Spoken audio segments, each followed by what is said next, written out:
Imagine waking up to the sound of sirens across Minsk. Soldiers, once loyal to the regime, are now seen joining protesters. Videos flood social media, military trucks blocking roads, not to defend Lukashenko but to stand against him. For nearly 3 decades, Alexander Lukashenko has ruled Belarus with an iron fist, but now his own army may be turning the tide. This isn't just another protest. It's the sound of a nation breaking its chains. From quiet whispers in the barracks to open defiance in the streets, something historic is happening in the heart of Eastern Europe. The question everyone's asking, is this the beginning of the end for Lukashenko's reign? Or will the strongman fight back with everything he's got? Hello everyone, welcome back to channel Strike Point Media. Please subscribe and like my videos. Today, we're diving into a monumental situation unfolding in Eastern Europe, a high-stakes crisis centered on the nation of Belarus, and specifically on the report that parts of the army have defected, potentially triggering a nationwide revolt that could see Alexander Lukashenko's control slipping like sand through his fingers. The scenario is being framed as Belarus in revolt, army defection triggers nationwide uprising, Lukashenko losing control. We'll walk through the exterior signs of the crisis, the interior dynamics of what's happening inside Belarusian society and the military, examine the performance of various actors and forces, look at the safety features or mechanisms that might stabilize or destabilize the regime, highlight the unique selling points, in other words, what makes this uprising different or significant, and finally wrap up with some thoughts and conclusions. While we're dealing with geopolitics rather than a product, I'll translate the price concept into the cost. What's at stake? What might be paid by Belarus, the region, and the wider world? So let's begin. Starting with the exterior, the visible signs, the dramatic moments that signal this is no longer business as usual in Belarus. On the surface, you have reports circulating of defections within the military or security apparatus that have given the opposition renewed confidence. The regime of Lukashenko long looked unchallengeable, but now there are viral images and videos, and plenty of speculation, of uniformed personnel or ex-personnel who have publicly rejected their posts, tossed aside their insignia, or handed over arms or simply walked away from their duties. Analysts emphasize that defections from the security forces are historically one of the most reliable indicators of a regime's undoing. On the ground, you're seeing mass protests, large demonstrations across multiple cities in Belarus, widespread participation of ordinary citizens, and general social discontent boiling over. What was once a rigid top-down authoritarian system is now looking vulnerable. The fact that the military might be wavering breaks the monopoly of force the state has always claimed. The exterior thus shows a regime under pressure, visibly challenged, and a populace increasingly emboldened. Now let's move to the interior, the deeper layer of what's going on internally within Belarus, inside the military, inside the regime, inside society. This is where the real drama lies, because outward signs matter only if the inner dynamics support change. Inside the regime, Lukashenko has governed Belarus for decades, relying on a tight circle of loyalists, a security apparatus that answers to him, and a system of control combining propaganda, repression, and patronage. But now cracks are showing. Some military reservists, junior officers, and even active service personnel are reportedly questioning their loyalty, asking, "Who am I really serving, the regime or the people?" Scholars have long pointed out that when security forces begin to waver, the entire regime's foundation is at risk. There are also reports that the Belarusian military is poorly designed for internal repression compared to police forces, which means its instinct might be less repressive and more hesitant. On the social side, ordinary citizens of Belarus have been under authoritarian rule for years, with limited freedoms, economic stagnation, and little independent political space. The recent protests, for example the 2020-2021 wave, show that deep resentment has built. So the interior mood is one of pent-up frustration among civilians and growing uncertainty among security forces and regime insiders. Inside the military structure, the army's primary role is defense of the nation, not repression of its own citizens, and thus when the leadership is asked to turn on its own people, morale and identity become stressed. In Belarus's case, analysts ask, will the troops fire on crowds they may know or respect? Will junior officers obey orders that conflict with their sense of duty or morality? In many comparable cases, a tipping point occurs when junior or mid-level officers defect, and that seems to be what we're seeing the potential of here. In addition, when the regime begins to deploy the military domestically, it signals its vulnerability, and that alone can push soldiers to question their role. The interior thus is a cauldron of shifting loyalties, moral dilemmas, fear of retribution and hope for change. Within society, the interior dynamic includes cross-class alliances. Urban youth, workers, professionals, rural populations, ethnic minorities may be starting to share a sense of collective grievance. The regime's weakening means the civic space is opening, even just a little, and that can have outsized consequences once the barrier of fear drops. Furthermore, there are internal mechanisms of repression and control: the prisons, the surveillance apparatus, the state media, the patronage networks, which the regime will try to hold on to and which are currently strained. The interior struggle is not just between regime versus people, it's regime versus defectors versus uncertain middle ground. And that uncertain middle ground may become decisive. We also should note the role of external actors. Russia, for example, has long supported Lukashenko. Any shift in Russian posture or level of support could change the arithmetic inside. The interior of Belarus's strategic neighborhood matters a lot, and the regime will rely on external lifelines to shore up its internal control. So to summarize the interior, we have a regime that is shaken, a military security apparatus that is under stress and wavering, a society that is mobilizing, and a neighborhood environment that adds pressure. Altogether, the interior scene is volatile, dynamic, and potentially transformative. Now let's examine the performance, how different actors are performing, what actions they are taking, how effectively they are executing their roles in this crisis. From Lukashenko and the regime's side, the performance so far has been mixed. On one hand, the regime still retains many levers of control: the bureaucracy, state media, security forces, ties to Russia. On the other hand, the regime's performance in containing dissent has weakened. The mass protests and reports of defection show that the usual tools of repression may no longer be as effective. Observers note that the regime's legitimacy is eroding. If the performance of suppressing the revolt fails, then the regime risks collapse. But it's not all lost for them yet. From the opposition society side, the performance of the protests and the defections is strong in terms of surprise, momentum, and symbolic power. The fact that military personnel may join or support the revolt is hugely impactful. Such defections historically massively boost an uprising's chance of success.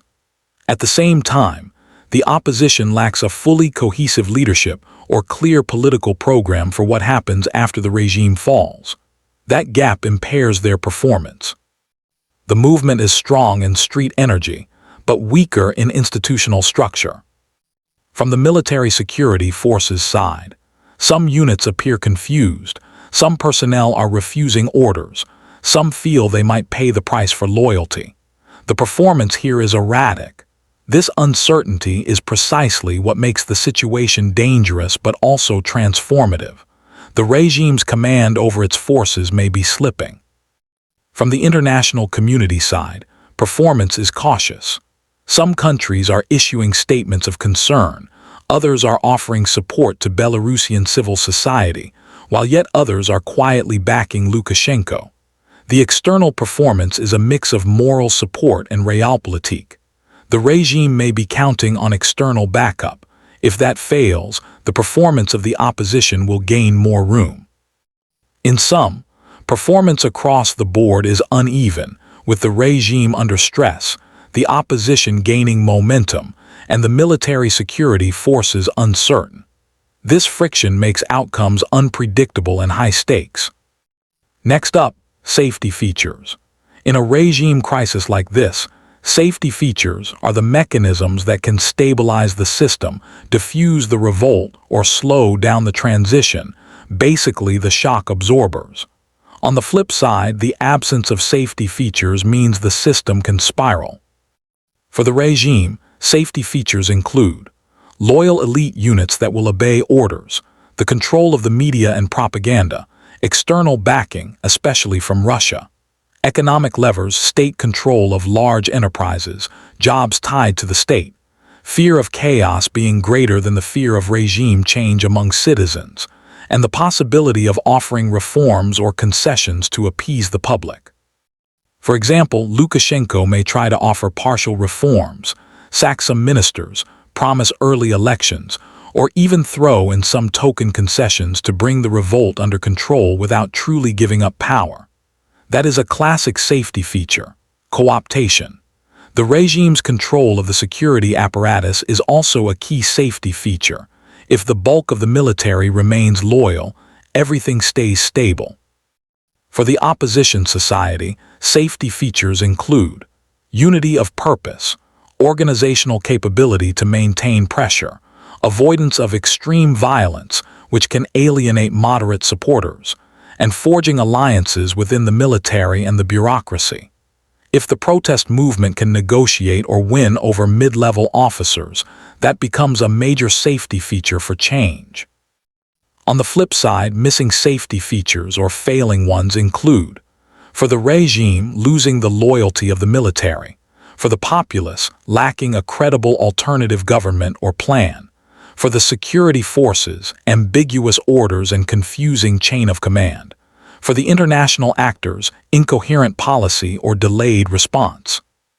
If those safety features fail or degrade, the regime becomes far more vulnerable, and the revolt becomes far more likely to succeed rapidly, with all the attendant risks of violence and chaos.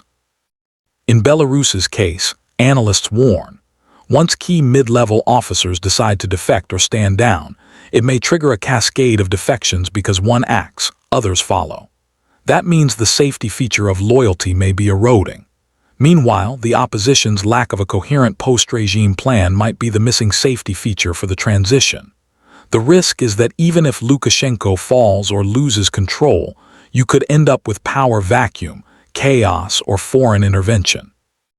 Now let's discuss the unique selling points, i.e., what makes this revolt different, why this situation is more significant than many other protests, why it matters globally and regionally. 1. The involvement of the military security apparatus. Many uprisings remain protests in the streets, but when parts of the army or security forces defect, the dynamic changes drastically. It shifts from purely civic protest to a potential regime collapse. The fact that this is reportedly happening in Belarus makes the situation unique. Analysts say that when security force defections happen, nonviolent campaigns become many times more likely to succeed. 2. The geopolitical context. Belarus sits between Russia and the EU. It has been a strategic ally of Russia but now may be a site of instability that impacts the broader region. That adds global significance. 3. The symbolic weight. Lukashenko's regime has claimed to be stable, unflappable, and has resisted past waves of protest, e.g., 2020-2021. If it falters now, it could send a strong message across authoritarian systems in Eastern Europe and beyond. 4. The timing. With Russia's war in Ukraine ongoing, the militarization of the region and global strategic shifts, Belarus becoming unstable adds a new dimension to European security. 5. The internal dynamic of Belarusian society has matured. The protest movement is not just spontaneous. It has history, memory, 2020-2021, networks, digital mobilization. That depth makes the revolt more resilient than many past ones. So those unique selling points make this situation more than just a protest. It is potentially a pivot point for Belarus, regionally and globally. Let's now conceptualize the price, i.e., what is at stake, what cost might be paid by whom, and what the potential return on investment might be for the actors involved. For the regime, Lukashenko and his circle, the price is existential. Lose control and risk exile, imprisonment, or worse. The loss of prestige and power is enormous. Economically, the regime may face sanctions, capital flight, loss of state revenue, and the breakdown of organizations that depend on loyalty. For the military security forces, the price of defection is high. If the regime holds, defectors face harsh punishment, treason charges, exile, or even death. For ordinary citizens, the price is also high. Protests mean arrests, violence, disruption of daily life, economic hardship. They risk retribution if the revolt fails. For the region and international actors, the price includes instability, refugee flows, shifting alliances, increased military risk, and the prospect of external intervention.